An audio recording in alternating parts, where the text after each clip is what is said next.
पुणे लोकसभा निवडणूक जी आहे ती तिहेरी लढत त्या लोकसभेमध्ये होणार आहे। रवींद्र धंगेकर तर महाविकास आघाडीकडून असणारच आहेत, भाजपकडून मुरलीधर मोहोळ असणारच आहेत, परंतु वसंततात्या मोरे जे आहेत ते कोणत्या पक्षाकडून असणार आहेत अजून तरी निश्चित नाही। आणि आज त्यांनी जे आहे ते वंचित बहुजन आघाडीचे अध्यक्ष प्रकाश आंबेडकर यांची भेट घेतलेली आहे आणि आपल्यासोबत स्वतः तात्या आहेत, आपण त्यांच्याशी बातचीत करणार आहोत। महाविकास आघाडीमध्ये सुरुवातीला पवार साहेबांची भेट घेतली, संजय राऊतांची भेट घेतली आणि आता वंचित बहुजन आघाडीचे अध्यक्ष प्रकाश आंबेडकर यांची भेट घेतलीत। काय चर्चा झाली, काय सांगाल त्याबद्दल?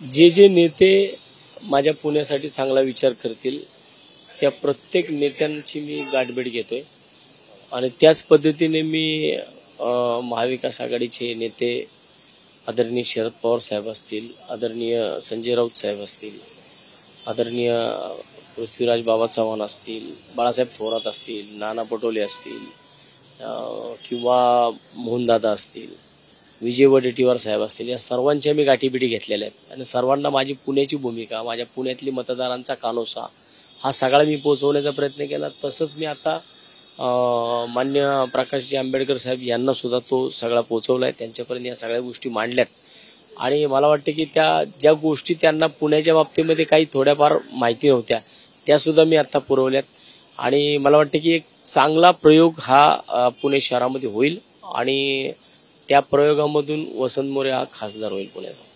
वंचित बहुजन आघाडीचा पाठिंबा असेल, वंचित बहुजन आघाडीमध्ये असेल, वंचित बहुजन आघाडीचा उमेदवार असेल की वंचित बहुजन आघाडीमध्ये पक्षप्रवेश असेल, असे प्रश्न अनेक प्रश्न आहेत लोकांच्या मनात। 2 दिवसामध्ये त्याची सर्व 2-4 दिवसामध्ये त्याची सर्व उत्तर तुम्हाला मिळतील आणि मला वाटतं की हे वरिष्ठ स्तरावरती या सगळ्या गोष्टी होणार आहेत।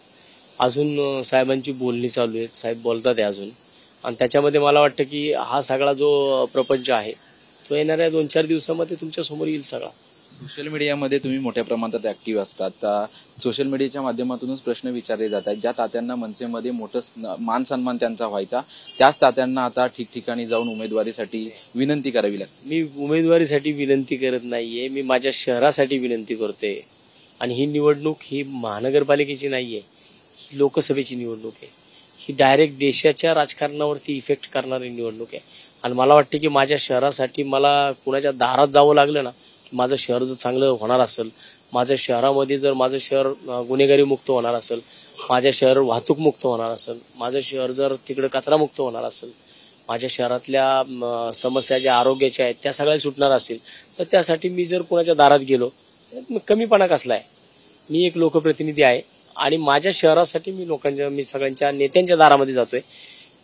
मी कुणाच्या दारामध्ये जातोय म्हणजे असं काही नाहीये की त्या ठिकाणी मला योग्य ट्रीटमेंट मिळतीये, मला लोक बोलतात, तासभर माझ्या संग या सगळ्या विषयावरती चर्चा करतात आणि ही महानगरपालिकेची निवडणूक असती तर वसंत मोरे अपक्ष उभा राहून निवडून येऊ शकतो, ही माझी ताकद आहे आणि ती भविष्यात मी दाखवेल। परंतु इथं 22-23 लाख मतांमध्ये मला उभं राहायचंय, त्यामुळे मला सर्व पातळीवरतून मला मदत लोक करतात आणि मला माझं म्हणणं जे काय ते ऐकून घेतात, त्यामुळे मी प्रत्येकाकडे जातोय। निवडणुकीवर अजून पण ठाम आहात? 100% आहे। निवडणुकीवर ठाम नाही, मी लढण्यावरती ठाम आहे आणि मी पुणे लोकसभेची निवडणूक लढणार आणि ती जिंकणार।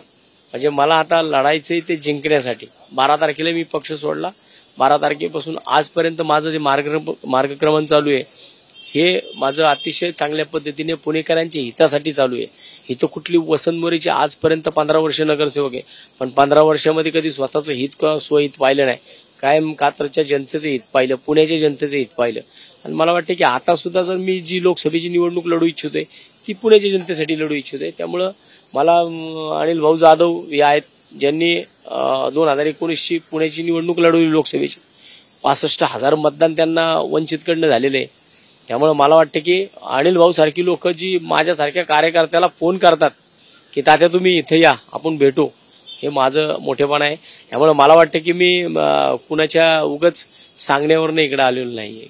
65,000 मतदान ज्याच्या पाठीशी आहे त्या माणसाने मला फोन केलाय। इकडे माझे मित्र अतुल परदेशी साहेब आहेत, यांनी मला हा सगळा माझ्या याच्यामध्ये योग आणला आणि या सगळ्या योगातनं मला वाटतं जे होईल ते चांगलंच होईल आणि पुणेकरांसाठी होईल। तुम्ही यांना घेऊन आलात, खरं तर जे मागच्या निवडणुकीमध्ये हरतात ते खरं तर त्या ठिकाणचे दावेदार असतात, ते दावेदार असलेले पाहायला मिळतात। डॉक्टर अभिजित वैद्य देखील पुण्यामधून त्यांनी निवडणूक लढावी असा देखील प्रस्ताव प्रकाश आंबेडकर यांनी स्वतः महाविकास आघाडीमध्ये दिला होता। तुम्ही आज तात्यांना घेऊन राजगृहावर? खरं तर प्रत्येक पक्षामध्ये प्रत्येक ध्येय धोरणमध्ये एक प्रशांत किशोर असतो, तसे एक प्रशांत किशोर म्हणून आमच्यामध्ये आहेत. त्यामुळं हे जे सगळं घडून आणलं ज्या व्यक्तीने, त्या आमचे सगळ्या मित्रांचे जोडीदारांचे सगळे म्हणजे मिळून आणणार सगळे विषय होते. अतुल भाऊ आहेत त्यामध्ये. राहिला माझा विषय की पुण्यातून लोकसभा लढवलो मी, परंतु तो कालावधी थोडा होता आणि ज्यांना आदरणीय साहेबांनी वेळ हे दिला होता शब्द, तो शब्द थोडंसं हे करून जो निवडून येणार आहे, ते निवडणूक लढणार आहे, तो निवडून येणार आहे, त्यालाच आपण मदत करणार आहे.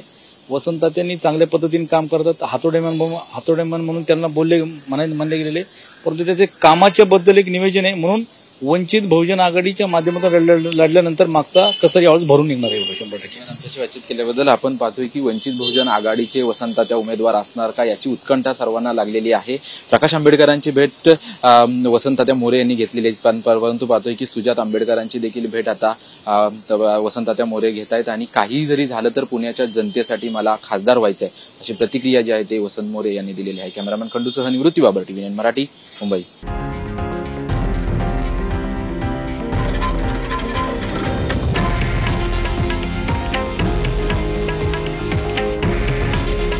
हे आहे देशातील नंबर 1 न्यूज नेटवर्क आणि आपण पाहत आहात TV9 मराठी. काळजी तुमची, हित महाराष्ट्राचं.